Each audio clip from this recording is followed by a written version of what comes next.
Alors, rebonjour. Donc, nous reprenons avec cette fois une table ronde que l'on espère la plus interactive possible. Donc, il va y avoir une partie dans laquelle on va faire décrire un peu à nos différents intervenants ce qu'ils ont mis en place dans le cadre de Saclay School. Et puis, évidemment, on compte sur vous pour toutes vos questions, vos réactions, vos différents types de commentaires. Donc, je vais commencer avec Laurent Houdre, que du coup, vous connaissez un petit peu quand même maintenant, tout en lui demandant cette fois de changer de casquette, puisque, comme tout enseignant-chercheur qui se respecte, il a un certain nombre de multicasquettes, plusieurs cordes à son arc, on va dire ça comme ça. Donc, Laurent, est-ce que tu veux bien te présenter dans ce nouveau contexte de cette table ronde et nous en dire un peu plus sur ton master MVA ? Exact. Donc, je suis directeur du master MVA, donc c'est mathématiques, vision et apprentissage, qui est un gros master, qui est un master de mathématiques appliquées avec beaucoup de thématiques autour de l'intelligence artificielle. Le volume d'étudiants a effectivement explosé parce qu'en quelques années, je pense qu'on a dû prendre facilement plus de 70 étudiants depuis le début du projet de Saclay School. Il y a eu cette idée de massification et donc l'idée d'avoir plus d'étudiants. Donc notre recrutement au sein du MVA, c'est principalement des étudiants issus des grandes écoles qui vont venir principalement aussi de formation en mathématiques. Et donc, notre idée, c'était de se dire, quitte à avoir plus d'étudiants, essayons d'avoir des étudiants avec des profils un petit peu différents. Et donc, c'est dans ce cadre-là, et dans le cadre du projet Saclay School, qu'on a monté un track industrie et ingénierie, qui est dédié à des étudiants qui ont un profil un petit peu différent, qui sont issus d'écoles d'ingénieurs parfois plus spécialisées, donc en génie électrique, génie mécanique, en informatique, des étudiants également en reconversion professionnelle. Et puis du coup, pour pouvoir les accueillir, on a également créé de nouveaux cours avec de nouveaux enseignants aussi qui sont issus du monde industriel. Super. Et bien du coup, nous accompagnent dans cette table ronde un certain nombre d'autres collègues, notamment Thomas Courtin. Bonjour. Du coup, est-ce que vous pouvez, donc vous êtes professeur attaché, embauché par Saclay School et vous enseignez justement dans ce fameux parcours. Est-ce que vous pouvez nous en dire un peu plus sur votre profil ? Oui, donc moi je suis ingénieur de recherche au centre de R&D de Thales, donc sur le plateau de Saclay, de l'autre côté de la N118, donc rive droite on va dire. La N118 c'est la Seine de Saclay. J'avais fait une thèse et puis j'ai fait un petit peu des post-docs avant de passer dans l'industrie. Et ce qui m'a fait passer dans l'industrie, c'est un sujet justement qu'on est venu me proposer et qu'on est venu me proposer sous forme de détachement. Donc j'étais en postdoc à Télécom et il y a une entreprise qui est venue me dire on voudrait quelqu'un pour travailler sur ce sujet et cette personne sera détachée pendant 2 ans à Télécom, est-ce que ça vous intéresse ? Alors c'était pas du tout mon plan initial, mais finalement ça m'a intéressé et je suis resté là-dedans. Et après, donc en 2018, je rejoins le centre de R&D de Thales, donc où je travaille dans un département qui fait des études amont et dans une équipe qui fait de la recherche, des études amont alors moi j'aime pas dire intelligence artificielle, mais donc en sciences des données, en apprentissage machine et plus généralement en algorithmie. Et donc moi je m'occupe de problématiques qui sont liées au traitement du signal, donc soit le traitement du signal radar, traitement du signal radio, traitement du signal audio, par exemple. Ce sont les 3 grands domaines sur lesquels j'interviens. Et du coup, dans Saclay School et au niveau de ce fameux programme II du MVA, qu'est-ce que vous avez eu à enseigner ? Alors donc j'ai proposé un cours il y a 3 ans. Donc il y avait un appel à projet, donc j'ai détaillé un projet en 2-3 pages donc autour de mon expertise, et j'ai essayé de faire quelque chose qui était très spécifique à moi d'une certaine façon, donc qui reprend un petit peu dans son contenu les choses que j'ai faites auparavant dans ma vie et qui essaye de le présenter à un public qui est large et à donner de la consistance. Donc j'ai proposé un cours qui s'appelle apprentissage profond et traitement du signal, donc introduction et application industrielle. J'ai plusieurs objectifs dans ce cours. Le premier, c'est de présenter de façon un petit peu générale les approches d'apprentissage machine, notamment d'apprentissage profond, et de le faire sous un angle qui est un petit peu original, c'est l'angle du traitement du signal. Souvent, on parle des applications en images, en vidéo, en traitement du langage. Et en signal, il y a beaucoup de choses qui se font, mais c'est plus confidentiel, d'une certaine façon. Donc ça me paraissait être un angle d'attaque, un fil rouge intéressant pour à la fois enseigner donc, l'apprentissage tout en ayant un ton qui peut être différent d'un autre cours qu'ils auraient. Le deuxième objectif du cours, ça va être justement de parler de traitement du signal, donc de présenter des objets qui sont un petit peu génériques dans la discipline et de décliner ces objets dans plusieurs domaines d'application, donc qui reprennent les domaines que je connais, donc le traitement audio, le traitement de la voix, le traitement du signal radar et le traitement du signal de télécommunication. Donc j'essaye de présenter ces différents domaines un petit peu vue d'avion, puisque c'est un cours un petit peu là, justement, qui est pour un large public, pas pour des gens qui veulent devenir experts en signal radar, par exemple, mais qui peuvent avoir quelque chose à apprendre d'un cours d'1 heure et demie sur les spécificités de ces signaux et sur les tâches qu'on peut retrouver dans des domaines connexes. Le troisième objectif, ça va être de présenter les méthodes, alors on va utiliser des guillemets pour dire traditionnelles, de comment on adressait différents problèmes, différentes tâches qui étaient posées par ces domaines applicatifs avant qu'il y ait de l'apprentissage machine. Et puis mettre en regard ces approches avec les approches donc d'apprentissage.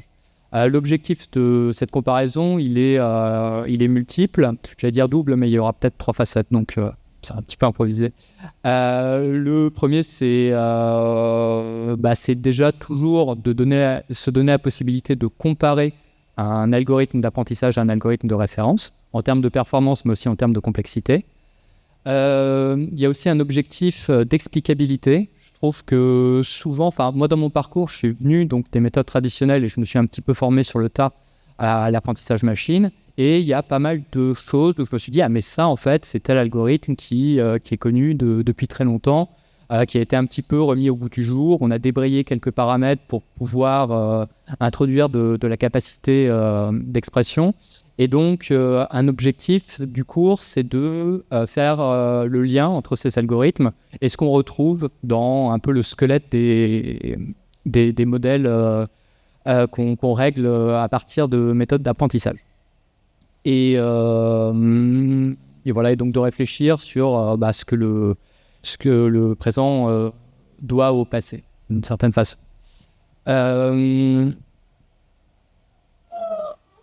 Quoi d'autre donc après, il y a aussi un objectif de réflexion, parce que donc les approches par apprentissage, souvent on réfléchit en termes de performance, mais je pense qu'il ne faut pas uniquement réfléchir en termes de performance, il faut aussi mesurer la complexité des algorithmes en termes de typiquement d'encombrement mémoire, de consommation électrique, de latence de traitement, et donc un petit peu se sortir la tête de l'évaluation uniquement en termes de performance.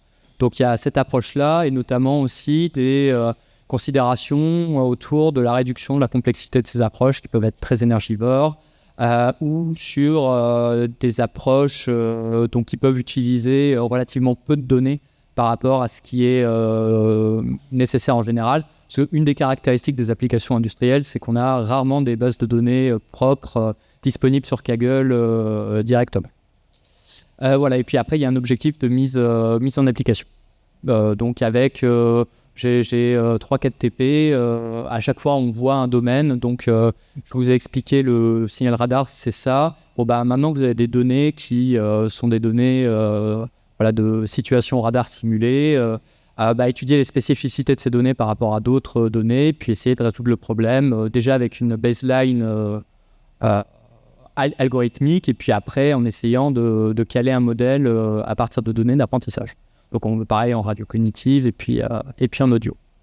Ok, alors du coup au niveau de... Parce que ces étudiants là finalement ils ont des profils un petit peu particuliers, hein. Ils ont déjà eu une vie, ils sont pas hyper mathématiciens contrairement autres étudiants du MVA. Du coup, comment vous vous adaptez en fait à ces différents publics? Est-ce que ça vous a semblé un challenge particulier ou au contraire, c'est une perche qui vous a été tendue et vous avez pu la saisir très fort? Alors, donc en effet, donc le poste sur lequel j'étais recruté a été ouvert en même temps que le track IEI. Donc le premier public auquel ce cours s'adresse, c'est le track IEI. Mais il ne se limite pas au track IEI. Dès la première année, il y a eu des étudiants en thèse qui nous ont rejoints, des étudiants du MBA, et puis le public, comme ça, c'est aussi diversifié. Mais en effet, ça m'a permis d'une certaine façon de me poser le problème de la création du cours sous l'angle suivant, c'est en fait je me suis posé la question, j'ai harcelé Laurent pour qu'il me dise quels sont les prérequis que je dois considérer comme acquis pour l'auditoire. Et il m'a dit, tu auras des gens qui ont fait de la physique, des gens qui ont fait des maths, des gens qui ont fait une école d'ingénieur, plus orienté statistique, plus orienté mécanique, etc. etc. Et donc, on ne peut pas te dire qu'il y a plus de prérequis que la règle de 3 et puis... mais voilà, disons que une des spécifications qu'on m'a données dans le cahier des charges, c'était de faire un cours qui s'adresse à un grand panel de gens. Et c'est comme ça que j'ai essayé de construire le cours.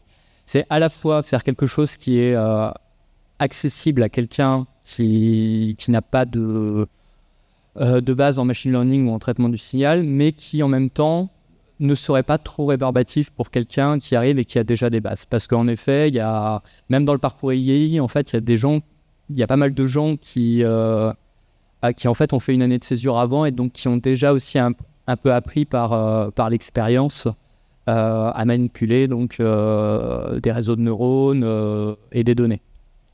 Donc voilà, donc c'est essayer d'aborder le problème justement avec un angle d'attaque un petit peu nouveau, avec un scope qui est relativement large pour que quelqu'un qui arrive déjà très calé en deep learning, il va pouvoir apprendre, réfléchir à ce qui est spécifique au signal, il va pouvoir se concentrer sur les cas d'application, des choses comme ça. Voilà, j'ai essayé de faire un cours donc, qui s'adresse au plus grand nombre. Et donc, ce que j'ai essayé de faire, c'est un point de vue un petit peu personnel.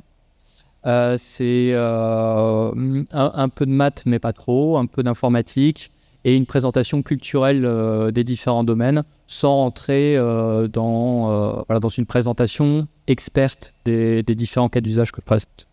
Très bien. Mais du coup, maintenant, on va demander à Jean-Frédéric Diebold, qui a suivi ce track, justement, de nous dire toute la vérité, rien que la vérité et que la vérité, sachant que, j'imagine, vous connaissiez un tout petit peu plus qu'une règle de 3 quand même. Donc, donnez-nous un petit peu votre parcours avant et après ce passage par le track I&I du MVA. Je suis venu au MVA pour aller au-delà de la règle de 3, justement. Donc bonjour, Jean-Frédéric Diebold, je travaille comme ingénieur de recherche aussi dans l'aéronautique chez Safran. Avant le MVA, j'étais ingénieur mécanique chez Safran aussi, dans une filiale qui s'occupait des trains d'atterrissage, ça s'appelle Safran Landing System. Donc en fait, je suis été diplômé personnellement en 2005 lors de mon premier diplôme. Et à l'époque, faire une thèse, c'était pas forcément quelque chose qui était très mis en valeur là où j'étais. Et du coup, je suis rentré chez Safran pour rejoindre l'industrie, parce que c'était une motivation que j'avais. Et c'est seulement une fois sur place que je me suis rendu compte ce que c'était que travailler dans un contexte industriel. Et donc j'ai fait des modèles mécaniques, donc ce qui est le calcul éléments finis, cette espèce de Lego informatique qui permet de voir où sont les points faibles des pièces, de manière à pouvoir anticiper les risques de casse et les réduire au maximum. Et du coup, en travaillant en tant qu'ingénieur mécanique à l'époque, j'ai pu développer une forme d'expertise, faire de la recherche, travailler avec des laboratoires de recherche, mais en mécanique appliquée, en mécanique, avec des modèles. Et au bout d'un certain temps, j'ai pu atteindre un poste managérial qui m'a amené à organiser cette activité et qui m'a amené aussi à me rendre compte que j'avais envie d'un double virage qui était à la fois d'aller plus vers les mathématiques, c'est-à-dire de quitter un domaine où la spécialisation est très matériaux ou très produit. Je voulais revenir avec quelque chose d'un peu plus conceptuel. Et puis aussi aller vers une carrière d'expert et non plus une carrière de manager. ce qui m'a encouragé à vraiment m'engager dans une reconversion. Au tout début, cette reconversion, je l'envisageais dans l'enseignement des mathématiques, peu pur. Je me suis mis à donner des cours particuliers, des cols en prépa. Et puis, à un moment, j'ai voulu franchir le Rubicon. Et en questionnant un ami qui venait de passer la grègue à l'ENS sur comment il avait fait, comment ça s'était passé, il m'a parlé de sa formation MVA. Et j'ai découvert cette formation, et j'ai découvert plus précisément la formation ARIA à l'époque. Et je me suis décidé à candidater. Je me suis dit, on verra bien. Et finalement, c'était Laurent déjà à l'époque qui m'a encouragé à identifier un projet associé à ça.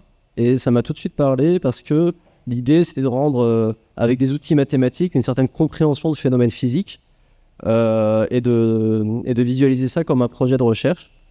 Et ça m'a beaucoup motivé. Et après, j'ai pu voir qu'au MVA, on avait encore plus de cours qu'à ARIA, donc j'ai candidaté au MVA en tel. C'est créé juste au bon moment, parce qu'on échangeait des mails. Au début, je disais, pour le MVA, ce genre de profil, ça va être impossible, parce que c'est pas le genre de profil qu'on prend pour le MVA. Et juste au moment, on venait juste de poser le projet de Saclay School, et je t'ai envoyé un mail, j'ai dit, le MVA, ça va être possible, parce qu'on va créer quelque chose. Et donc, c'est vrai que tu es un des premiers étudiants de ce track. Et moi, voilà. Moi, j'étais inquiet que tu prennes mal que j'appelais pour dire ARIA, je vais tenter le MVA. Finalement, c'était parfait. Et c'était une sorte d'exemple, la preuve que tu sois là 2 ans après, c'est tout à fait. Et aujourd'hui, tu as une idée, Laurent, du nombre de cours, justement, de ce nouveau parcours, alors, qui sont suivis aussi par les étudiants dans le track IE, on a actuellement 4 cours qui existent. Et le track IE spécifiquement, cette année, donc on a commencé à 17 la première année. Où on faisait en fait du repêchage des différents dossiers du MVA qui étaient un peu trop, qui sortaient un petit peu de la norme. Et maintenant, on a des candidatures spécifiques pour le track IE. Il y a des gens qui nous disent, parfois même qui sont issus des grandes écoles, qui disent « moi, je veux faire ça » en fait. Et donc, c'est quelque chose qui est marrant. On a eu quasiment, je pense, un peu plus d'une centaine de candidatures juste sur ce track-là. Et donc, cette année, on a une promo de 34 étudiants dans le cadre du track. Et tu nous donnes plus généralement une idée MVA tout confondu, quel que soit le track, en M2, tu en diplômes combien par an? Alors là, cette année, il y a 280 étudiants MVA. Voilà, juste je voulais 1200 candidatures. Voilà. Super. Merci. Est-ce que vous avez d'autres points que vous voulez ajouter? Peut-être par rapport à comment j'ai vécu le MVA. Oui. En fait, on est mélangé au sein de la promo. Oui, tout à fait, ouais. On se retrouve, on a une pré-promo à nous pour nous expliquer les spécificités du parcours IEI. Et ça nous permet déjà à l'époque, on était des profils un peu atypiques, peut-être. En tout cas, on se fait un des premiers liens, une première connexion. Et ensuite, on se retrouve complètement fondu au milieu de la promo, puisqu'on aura, pour notre diplôme, 2 cours IEI à valider, sur 8 cours au total. Ce qui fait que cette formation, on est complètement intégré au sein de la promotion. Et moi, personnellement, ça a été extrêmement utile, parce que j'ai pu me retrouver en lien avec d'autres élèves qui avaient chacun un peu leurs points forts. Certains, c'était directement, ils avaient fait déjà des projets en machine learning, et ils connaissaient déjà toutes les techniques. D'autres, c'était des mathématiciens purs qui venaient de passer la grègue. Et en fait, ce qui était une formation extrêmement exigeante et potentiellement... moi, j'ai eu longtemps des doutes de ma capacité à aller au bout. Grâce à ce travail collectif, un ami m'a encouragé à ne surtout pas m'isoler. Et en fait, cette intégration m'a énormément encouragé, m'a même formé un petit peu. Certains aspects, j'ai pu vraiment les comprendre grâce à des camarades. Et du coup, ça a été une espèce de transformation au fur et à mesure pour gagner confiance sur les techniques spécifiques du machine learning et puis valider la formation. Bon, merci beaucoup pour vos retours. On va passer à un autre type de formation. Donc là, on change un peu de domaine et on rentre dans l'Institut Pasteur. Donc Frédéric Lemoine, tu es professeur attaché aussi Saclay School, mais dans un tout autre domaine. Est-ce que tu peux nous donner un petit peu des indications sur ton profil? Oui, alors bonjour.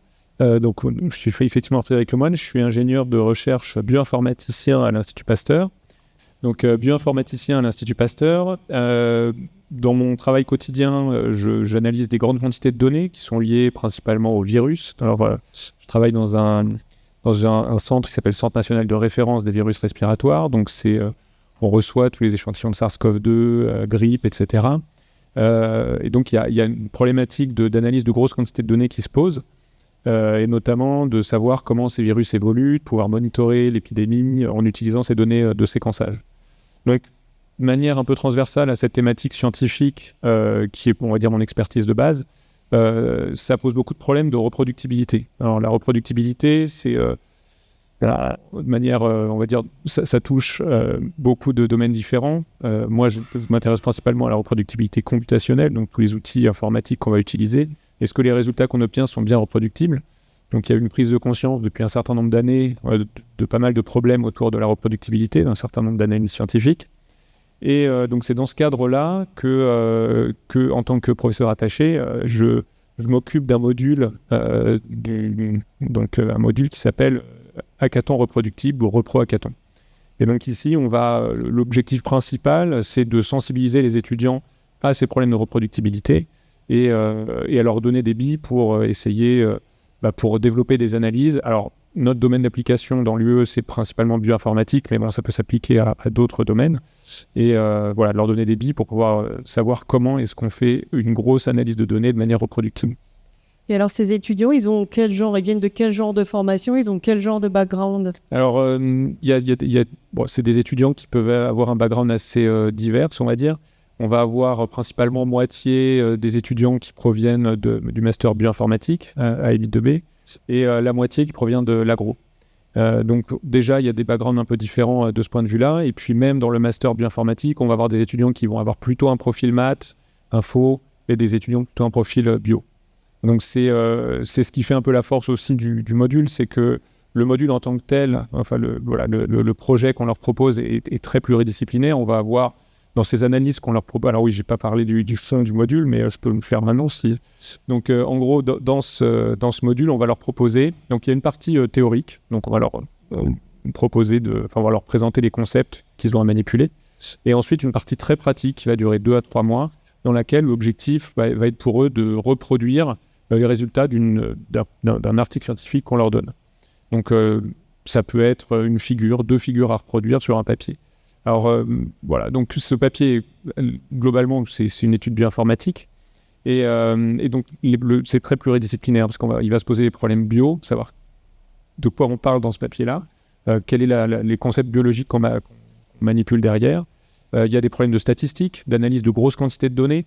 Donc voilà, les problèmes informatiques. Donc ça, c'est très pluridisciplinaire. Et le fait qu'on ait des étudiants de divers backgrounds comme ça, c'est vraiment une force, puisque pendant tout le déroulement du projet, vraiment de la partie pratique du projet, ils vont être en petits groupes, avec, on espère, des groupes qui sont assez, pas hétérogènes, mais assez complémentaires en termes de background.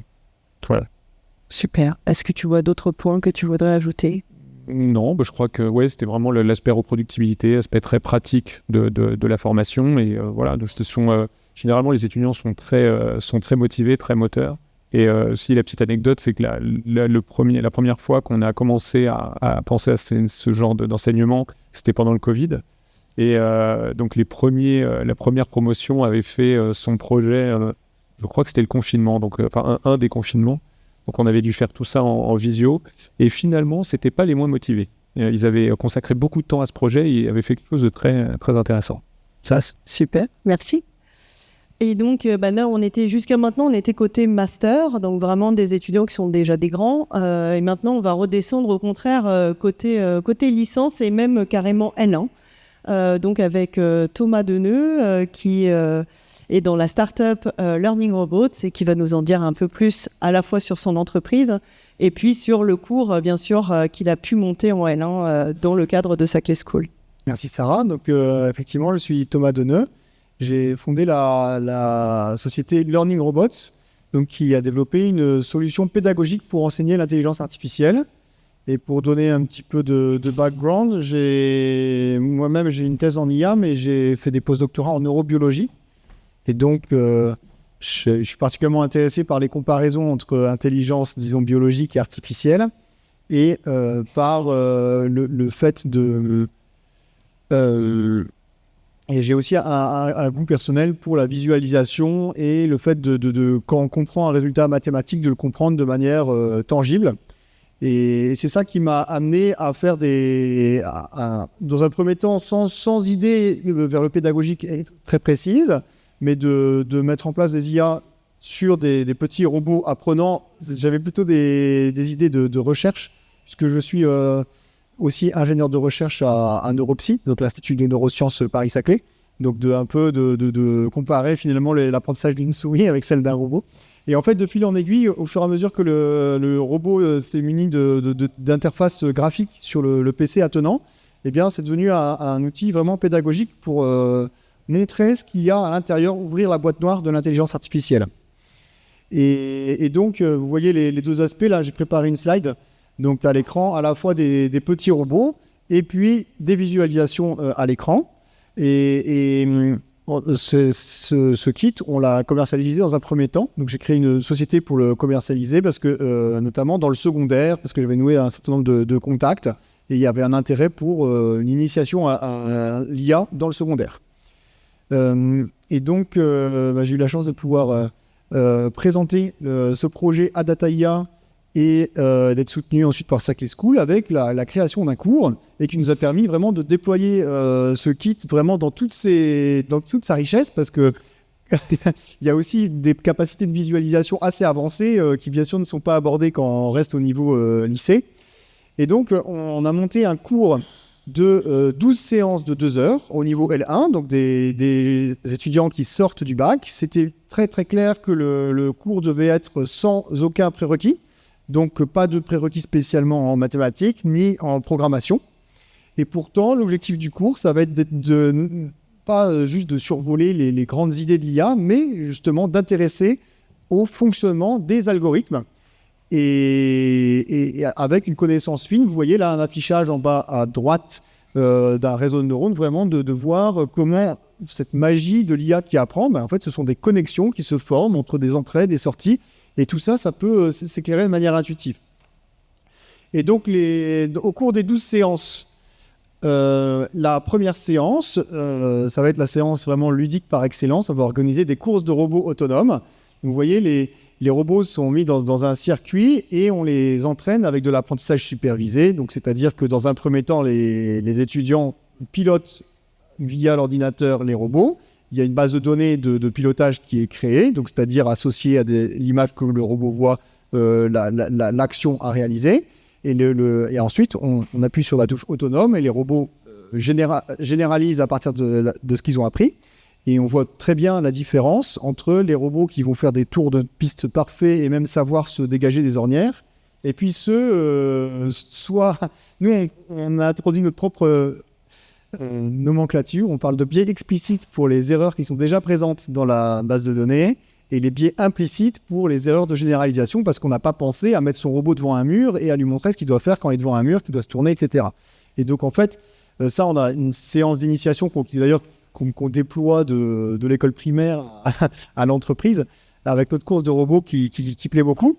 Mais après, ce qui est intéressant, c'est les 11 séances qui vont derrière, puisqu'on va rentrer dans le cœur des algorithmes tout en formant les étudiants à Python. Donc il y a 2 séances qui sont plus consacrées à juste de la programmation un peu classique sous Python, de faire tourner les robots, avance, gauche, droite, je réagis à la valeur de mes capteurs, etc. Et puis ensuite, on va aller étudier 3 algorithmes en particulier. Donc l'algorithme des cas plus proches voisins, vous voyez une copie d'écran là, avec dans un espace de dimension 2, on peut voir ce que voit le robot à sa gauche, à sa droite. Vous voyez, à chaque fois, c'est relié à un cas d'usage du robot concret dans son arène, ce qu'il voit à travers sa caméra, etc. Et on va étudier l'algorithme, le comprendre intuitivement dans le logiciel. On va ensuite le programmer en Python. Le KNN, c'est pas si difficile que ça. Ensuite, on va étudier bien sûr les réseaux de neurones avec ce que vous voyez en bas à droite, donc sur une activité de suivi de ligne. Et puis après, là, on va pas faire programmer des réseaux de neurones aux étudiants, c'est un peu trop difficile, mais utiliser scikit-learn pour construire leur propre réseau. Et enfin, on a une 3e activité sur l'apprentissage par renforcement. Et puis, donc, un cours qui, malgré son aspect généraliste, rentre dans les détails et qui se termine par une ouverture sur les IA modernes, les modèles de langage, etc. Et je peux dire un mot sur le recrutement des étudiants. Donc, on a démarré il y a déjà 2 ans avec un cours. On avait 28 étudiants en 2022. Et le succès de ce premier cours a fait qu'il a été multiplié par 4 l'année suivante. Donc on a 4 séances en 2023 et cette année en 2024. Alors avec 2 séances avec des L1 et puis 2 séances avec le parcours des CPES. On a effectivement des étudiants qui viennent de toutes les disciplines de l'université, donc des physiciens, des biologistes, etc. On a quand même une grosse majorité de maths info parce que bon, c'est un cours d'option et ça correspond quand même à des appétences personnelles, je pense, plus fortes. Donc on va continuer de faire de la publicité, en particulier ciblée sur les non-maths info, puisque le but, c'est vraiment cette massification de donner une culture générale de l'IA à des personnes qui ne vont pas forcément devenir des ingénieurs IA, mais pour qu'ils aient cette bonne connaissance de ce qu'il y a derrière, l'entraînement, la base de données, etc. Et ça peut nourrir des réflexes qui seront utiles puisqu'on est tous amenés à utiliser et probablement aussi à entraîner des IA dans nos différents parcours. Et puis, et le fait que j'ai fait ça avec la casquette plutôt entrepreneur, donc de créer une entreprise, eh bien, ça permet, espérons-le, d'aller vers une massification. C'est-à-dire que nous, on vend la solution, mais on peut aussi assurer des prestations à travers nos équipes. Et donc, une fois le succès bien établi sur Paris-Saclay, on peut espérer faire profiter de cette formation à un grand nombre d'établissements. Merci. Alors justement, je vais te prendre au mot. Imaginons que dans la salle, on ait un collègue responsable de formation ou simplement enseignant qui rêve de savoir faire justement ce cours-là avec toi. Comment est-ce qu'on s'y prend? Qu'est-ce que ça a comme coût? Parce que il va falloir pérenniser Saclay School. Et donc ça fait partie des questions, on va dire, de notre côté et du côté de l'université. Aujourd'hui, pour passer justement d'un groupe à 4 groupes, on a déjà justement mis en place un certain type de solution. Est-ce que tu peux nous expliquer comment ça se passe et comment justement tu pourrais faire la même chose avec plus de monde? Voilà, donc effectivement, vous avez pris un modèle on fait un modèle de prestation aujourd'hui. Et donc, évidemment, c'est tout à fait possible aussi de faire l'acquisition des kits. Et puis nous, tout notre cours, il est existant. Les TP, on les partage, etc. Et donc, c'est possible pour un enseignant de s'approprier. Il y a peut-être quelques heures à passer et ça fera partie de notre accompagnement que de former les enseignants. Mais normalement, le cours peut tout à fait être repris. D'ailleurs, vous nous avez aidé avec un moniteur, Georges, là, qui s'est emparé de la solution ultra vite et qui nous aide sur l'enseignement. Et donc, c'est tout à fait possible de le multiplier sans forcément la présence de notre équipe. Voilà, donc en gros, l'appel qu'on vous fait aujourd'hui, c'est que donc, les crédits de Saclay School sont encore là jusqu'en 2027, mais ensuite, ils s'arrêtent. Donc si vous voulez former un certain nombre de vos collègues ou vous-même vous former à utiliser ces petits robots, on a acheté déjà 2 arènes. C'est pas l'achat des robots ni même... le coût est pas très important dans l'achat du matériel. Par contre, il faut se former. Et donc, se mettre en chargé de TD en parallèle ou ensemble, juste à côté, dans la salle d'à côté avec Thomas, c'est ce qu'a fait déjà un de nos grands étudiants, un doctorant actuel, qui maintenant gère toute une partie du cours tout seul. Du coup, voilà. Et si parmi vous, il y a des personnes qui ont envie de tenter l'aventure, parce que bien sûr, ils souhaitent pouvoir former leurs étudiants dans ce contexte-là, c'est une façon de faire qui, tant qu'on a ce type de financement, va pouvoir être faisable. Si l'envie vous prend dans 6 ou 7 ans, vous avez compris que du coup, ça risque d'être un petit peu plus compliqué. Voilà, et puis on peut toujours commencer à enseigner avec vous, par exemple, et puis après, vous laissez complètement la main. Voilà, donc allez-y, posez-nous toutes les questions qui peuvent vous venir. Ouais. Donc François Thiébout du Thé de Cachan, on est intéressé par cet apprentissage avec les robots. Et juste pour savoir, d'un point de vue très très pratique, on contacte qui? Oui, vous pouvez me contacter moi. On a un site web, bien sûr, c'est learningrobots.ai. Donc là aussi, vous retrouverez un formulaire de contact. Mais sinon, moi c'est thomas.deneux@learningrobots.ai. Vous pouvez aussi passer, bien sûr, par Data IA, par Sarah. Oui, parce que des arènes, on en a acheté déjà. Hein. Voilà. On en a déjà 2 à nous.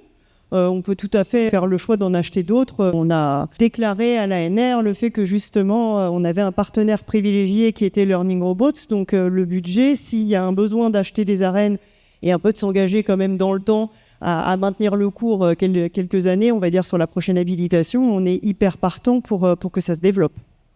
Moi, j'avais une question sur l'enseignement de l'IA. Donc, moi-même, j'enseigne aussi l'IA et ça me faisait penser au brevet IA. Et là, je voyais utilisation de scikit-learn. Et en fait, pour moi, un problème avec l'enseignement de l'IA, c'est que j'aime bien tout ce qui est faire manipuler au maximum, le plus interactif par les apprenants. Donc les notebooks, par exemple, Python, pour ça c'est super parce que par rapport à un PDF ou quoi, on a des lignes de code, on modifie un truc, on voit ce qui se passe, on peut expérimenter, bidouiller et s'approprier en fait ce qui se passe. Mais pour reprendre un peu une question qui avait été posée sur les possibilités d'ouvrir, de massification, les problèmes qu'il peut y avoir ensuite, c'est les ressources serveurs, si c'est sur serveur. Donc pour Python, y compris jusqu'à scikit-learn, en fait il y a des solutions pour faire tourner dans le navigateur avec Jupyterlite. Donc là c'est super parce qu'on peut avoir des sites statiques et en fait c'est le problème du client de faire exécuter le code. Mais évidemment, avec la mode actuelle justifiée, le deep learning se pose des problématiques de besoin en ressources computationnelles. Et là, ça ne tourne plus dans le navigateur tellement. Et donc, c'était pour savoir, est-ce que vous-même, vous aviez été confronté à ce genre de problème pour faire de la manipulation, des TP avec des aspects deep learning, où là, quand je fais des TP, je demande aux ingénieurs il faut combien de RAM dans les cartes graphiques, de VRAM, etc. Alors, je ne sais pas si la question m'est adressée, mais en tout cas, par rapport aux ressources logicielles, pour faire tourner, pour communiquer avec des robots, eh bien, on a une solution qui tourne 100% sur l'ordinateur client. Et d'ailleurs, pour nous, c'était quelque chose d'important dans cette idée d'appropriation, c'était de ne pas faire tourner des ressources en ligne et d'être dépendant d'un Amazon ou quoi que ce soit, mais d'avoir vraiment du code, si possible le code écrit par l'élève lui-même.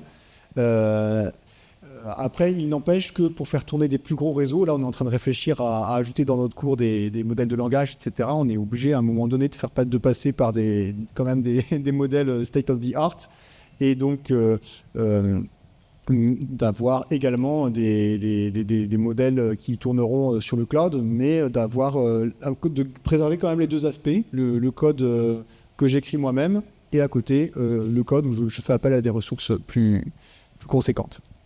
Alors Frédéric, toi tu as un autre type de solution. Oui, exactement. Je voulais aussi réagir. Donc en fait, nous, c'est pas vraiment deep learning.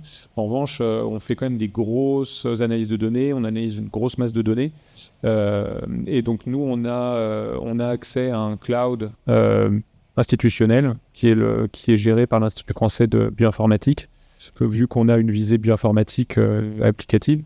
Donc voilà, et en fait l'Institut français de bioinformatique nous donne accès à un certain nombre d'heures CPU sur leur cloud. Donc on allume des VM qui ont un certain nombre de CPU, de RAM accessibles, et les étudiants vont lancer leurs analyses dessus. Et en fait, beaucoup plus généralement, mais je vais donner la main à Nicolas pour vous répondre de façon plus précise. On a bien sûr pensé à cette problématique-là, notamment avec la direction des systèmes informatiques de Centrale Supélec, qui a développé pas mal d'outils en lien avec justement Jupyter Hub dont vous parliez tout à l'heure. Et comme c'est le rôle de Nicolas, je le laisse. Merci. Depuis 2017, on a un service Jupyter Hub qui permet à tous les étudiants, enseignants de Paris-Saclay d'accéder à Jupyter Hub, enfin un environnement Jupyter, éventuellement VS Code, mais il y a des petites variations, et puis un certain nombre de logiciels qui sont installés par défaut. En parallèle, Centrale Supélec avait aussi développé une solution, notamment pour les problématiques de passage à l'échelle, lorsqu'ils voulaient balancer 300 étudiants qui démarraient un TP à 9h pile le lundi matin. Et là, le service qu'on avait chez nous n'avait pas du tout cette absence pour répondre. Donc là, grâce à Saclay School, depuis l'an dernier, on a fait le travail de faire fusionner ces deux services. Donc c'est pour éviter de maintenir deux choses. Donc là, à partir de maintenant, la migration est presque aurait dû être terminée s'il n'y avait pas eu la cyberattaque. On a pris 2 mois de retard, mais la migration est quasiment terminée. Donc au niveau de la fac, on aura un service commun pour mettre à disposition des enseignants, chercheurs, etc., un accès simple à des logiciels. Donc le gros progrès par rapport à ceux qui ont déjà utilisé Jupyter Hub, le gros progrès, c'est que là maintenant, les enseignants peuvent choisir quels logiciels sont installés. Donc chaque enseignant est autonome pour choisir, j'ai besoin de la version 3.9 de Python et puis je voudrais avoir R, telle version, etc.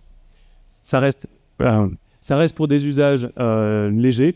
Il y a quelques CPU derrière, etc. Donc évidemment, dès qu'on veut attaquer des problématiques de IA où on voudrait avoir du GPU ou autre, cette solution-là n'est pas suffisante. Alors Centrale Supélec, eux, leur solution, ils ont un deuxième déploiement qui, lui, a du GPU derrière. Il faut maintenant qu'on explore comment mettre ça à disposition plus largement. Et sinon, il faut aussi qu'on explore des solutions. Il y a notamment l'INSEE qui a développé un système du même type, mais qui permet d'attaquer des problématiques là où on a vraiment besoin de beaucoup de puissance ou de logiciels plus complexes avec à la fois je veux une base de données et je veux un Elasticsearch et je veux etc. Donc là il y a des solutions qui existent qu'il faut qu'on explore. On est preneur justement de recueillir les besoins pour essayer de trouver, voir un petit peu quelles sont les solutions. On ne va pas remplacer les mésocentres, les clouds, on ne va pas tout remplacer, mais l'objectif c'est vraiment d'essayer de fournir des solutions simples pour les cas les plus génériques. Juste pour enfoncer le clou sur 2 points. Un, de la même façon qu'on fait vraiment du code libre, on fait très attention à la souveraineté. Donc, aucune de nos solutions ne sera basée sur un cloud autre qu'OVH. La solution dont tu parlais tout à l'heure au niveau justement de la DISI de Centrale Supélec, c'est MyDocker. Elle nous permet en fait derrière de faire tourner à la demande un certain nombre de GPU et de ne pas acheter pour laisser dormir des sommes faramineuses et en plus au niveau environnemental c'est particulièrement pas une bonne idée. Donc voilà, ça fait partie des choses qu'on a un peu systématiquement, même si des fois c'est casse-pied et qu'avec tous les millions qu'on avait, on aurait pu beaucoup plus facilement acheter et rendre heureux encore plus Nvidia. On n'a pas fait ce choix-là. On a fait ce choix de se baser soit sur du cloud extérieur souverain, soit sur le mésocentre de notre université pour un certain nombre de TP. Donc ça, c'est en cours de déploiement. On ne va pas se voler la face, la cyberattaque, ça a un petit peu freiné un certain nombre de choses qu'on devait lancer là et dont on va sortir la tête de l'eau sur ces aspects un peu techniques. Oui, donc effectivement, c'est du libre, c'est du souverain. C'est ouvert, en fait, on ne va pas le dire trop fort, mais en fait, c'est ouvert à la Fédération Éducation Recherche. Donc si vous avez des collègues dans d'autres universités qui ont un problème pour un petit TP à 20 personnes, qu'ils y aillent. S'ils ont un problème pour un TP à 150 personnes, qu'ils nous contactent pour essayer de réfléchir. Et tout ça se fait dans une dynamique d'essayer de mutualiser ça, non seulement entre nous et Centrale Supélec, mais à plus grande échelle, essayer d'aller dans la direction d'avoir une solution nationale un jour, pour au moins tous les problèmes. Pour savoir s'il y avait une communauté avec groupe de discussion, etc. Parce que tout ça, ça m'intéresse beaucoup. Pour le moment, notre point de rendez-vous, on a un espace sur eCampus qui s'appelle Enseigner avec Jupyter, qui est un peu le point où on met les annonces, etc. Donc vous êtes les bienvenus pour nous relancer. Et on a un wiki qui est accessible depuis l'intérieur de la fac, mais pas de l'extérieur parce que le GitLab de la fac n'est pas encore mis en accessibilité à tout le monde. Oui, je me permets de me présenter. Je fais le cours, la formation doctorale pour le DESTIC en éthique de la recherche et intégrité scientifique depuis 2018. Maintenant, je suis professeur et disons que c'est sous la forme d'un MOOC qui est disponible sur FunCampus, qui est accessible sur Funbook, accessible gratuitement pour tous les doctorants.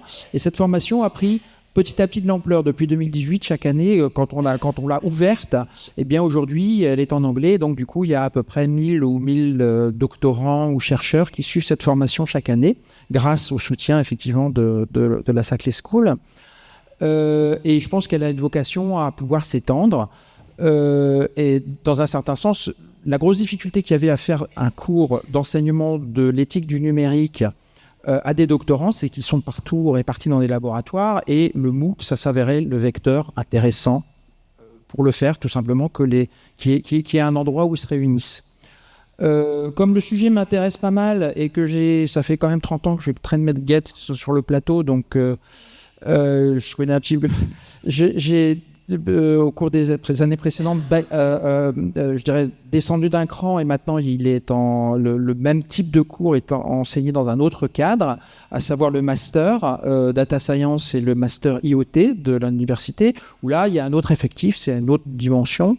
À peu près 30 étudiants où on a 3-4 jours de présentiel et puis on peut être plus en mode projet, c'est moins abstrait que le MOOC sur lequel c'est le concentre les décisions. Et la raison pour laquelle je suis là, c'est que l'année dernière, j'ai fait une expérience très intéressante, cette fois-ci avec une promotion de Centrale Supélec, où il y avait toute la promotion, 100 élèves. Et puis là encore, c'est un autre défi, ils sont en présentiel, mais il faut trouver aussi qu'est-ce qu'on va faire. Et ce que je leur vais faire, c'est votre cours, il va être évalué. Vous me faites un essai de quelques 5000 signes sur un dilemme éthique que vous avez vu. Et puis, bien sûr, c'est le début de ChatGPT. Je ne me fais pas trop d'illusions sur le fait que ChatGPT va être utilisé. Et après ça, ce sont les étudiants qui se corrigent entre eux. Et puis, on va faire des statistiques. On va voir. Et en quelque sorte, il y a une sorte de réification qui se produit, si vous voulez, où les étudiants, à la fois, évaluent comment un autre étudiant aborde un dilemme éthique, mais aussi n'est pas naïf, et c'est que ChatGPT a utilisé, essaye de mesurer comment ChatGPT a utilisé. Donc, avec ça, on peut faire un certain nombre d'expériences qui se sont avérées très intéressantes et que je souhaiterais renouveler. C'est pour ça que je suis là. Si vous avez une classe, si vous avez des étudiants, on y va. Saclay High School Finance, je le suis. Et moi, je cherche des étudiants pour faire des expériences telles que celles que je viens de vous décrire. Voilà. Merci beaucoup. Alors oui, Saclay School finance. Elle finance effectivement des postes de professeurs attachés. Et on a une partie aussi dans laquelle on va chercher à lister l'ensemble des MOOC, l'ensemble de ce qui existe, d'accord, pour jamais réinventer la roue. On est quand même chercheurs, hein. Donc évidemment, refaire ce qui existe déjà, ça n'a absolument aucun intérêt. Et donc, ce MOOC qui était évidemment dans notre liste, mais on pourrait, un peu comme le brevet de l'IA, l'adapter à un certain nombre de contextes. Toute la question à chaque fois est le passage à l'échelle, hein, on l'a bien compris. Dès qu'on va avoir des étudiants en vrai, on ne va pas pouvoir vous dupliquer et vous mettre en hologramme. Donc il va falloir réfléchir en fait collectivement à, encore une fois, faire imprégner, que vous formiez d'une certaine façon des collègues qui vont ensuite, à leur tour, travailler sur ce cours. C'est un peu la philosophie qu'on a choisi d'avoir dans Saclay School. Alors, je crois que... Est-ce qu'il reste une question ? Pardon. Je suis Marianne Pourça, je suis co-responsable du Master Mathématiques et IA à Paris-Saclay. Ma question, c'est est-ce que vous, là, vous nous avez montré plein d'enseignements qui sont assez innovants, avec beaucoup et il y a plein de choses passionnantes qui se passent dans les masters. Ma question, c'est est-ce que vous avez une réponse à apporter à comment rendre ces enseignements et ces cursus attractifs pour les filles ? Je constate depuis 2-3 ans qu'est ouvert le master, que par exemple, quand les étudiants partent en stage au niveau M1, puisque je m'occupe du M1, j'ai remarqué cette année que sur une promotion de 23 étudiants, les filles font des stages où elles développent des solutions deep learning ou IA, mais dans des matières qui sont, dans des secteurs d'activité qui sont très transversaux. Développés pour des agences immobilières, pour des technologies, des services informatiques ou des services de smartphones ou des choses comme ça, alors que les garçons sont plutôt dans des stages qui vont être beaucoup plus recherche, très techniques, très compétitifs, avec...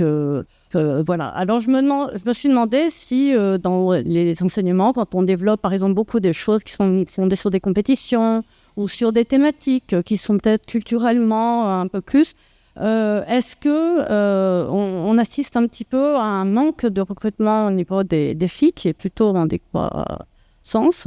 Quelle est votre réponse à ça ? Est-ce que mon aperçu est très biaisé, ou bien est-ce que ce sont des questions que vous vous posez pour que l'IA ou pour que les ingénieurs IA ne deviennent pas finalement tous des hommes et qu'il y ait aussi place pour les femmes?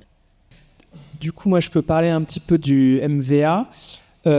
Typiquement, le MVA, c'est un master de mathématiques, et donc je pense que c'est l'un des domaines où c'est en termes de parité qui a qu'un des pires.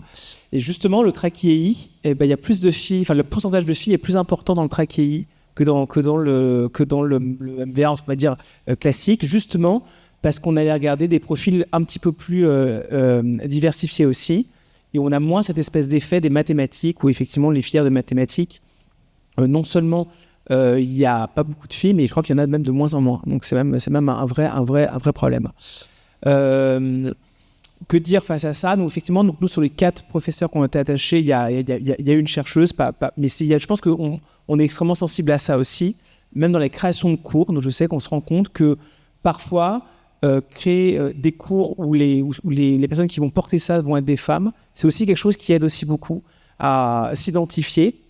Et sans doute que il y a des choses qu'on voit au niveau du master, mais qui commencent peut-être justement au lycée, là, avec peut-être une transition à faire sur ça, sur le fait d'intéresser au plus jeune âge, au moment où il y a des études très très intéressantes qui montrent ça, qu'il y a vraiment des âges charnières qui sont très très très très jeunes en fait, qui sont vraiment à l'école primaire, où en fait il y a une sorte de bascule qui se fait. Je me souviens plus exactement, il y a une chercheuse qui est ultra forte qui travaille sur ça. J'avais une conférence sur ça qui disait que à 2 années d'écart dans le parcours, on demande, je me souviens plus des âges, mais typiquement en CP, quels sont les métiers que les gens veulent faire. Il y a tout le monde est d'accord, tout le monde veut faire la même chose, il n'y a pas du tout de séparation. On les prend en CE2 et là d'un coup c'est complètement marqué. Donc il y a tout un truc qui remonte à vraiment quelque chose de très très ancré. Et on essaie de faire ce qu'on peut effectivement au niveau master, mais c'est qu'on est toujours confronté un petit peu à ça. Et peut-être que justement, est-ce qu'il y a des...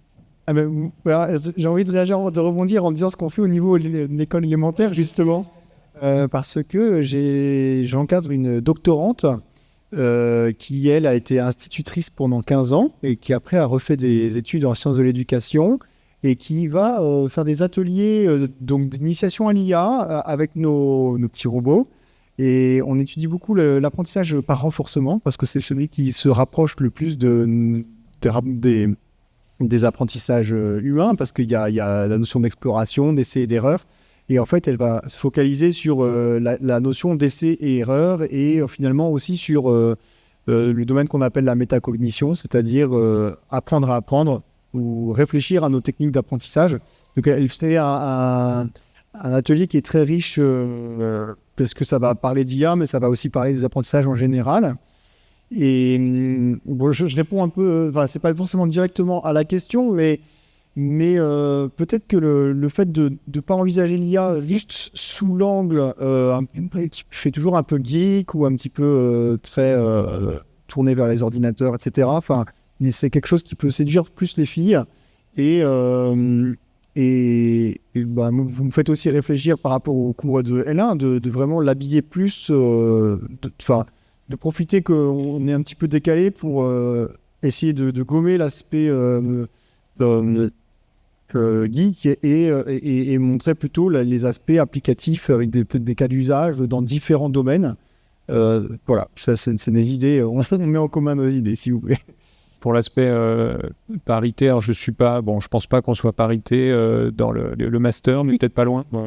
On est dans la parité. Comme thématique pluridisciplinaire en bioinformatique, il y a quand même, donc il y a quand même pas mal de filles qui suivent ce cursus-là. Et voilà, c'était un peu la même idée. Donc il y a eu une journée au Sénat il y a maintenant 3 ou 4 mois autour de femmes et IA, dans laquelle il y a eu justement ce type de débat. Et ce qui a été très très marquant au niveau de cette journée, c'était le fait que, quelles que soient les universités, et l'Université Paris-Saclay se plaçait plutôt bien, en fait les formations pluridisciplinaires permettent aux jeunes filles de se développer plus. Alors, pardon mesdames, mais maths info, pas trop. Maths autre chose, oui, maths info, moins. Donc voilà, bio-info, oui.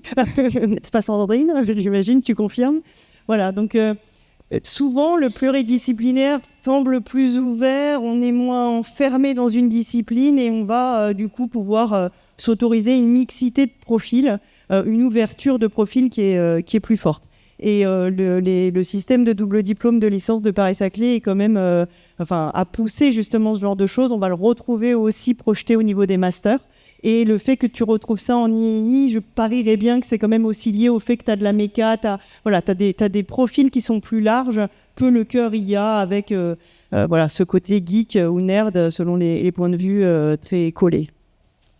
Bon, mais je pense qu'on a bien discuté et qu'on va passer à la table ronde suivante. On va remercier à nouveau nos intervenants.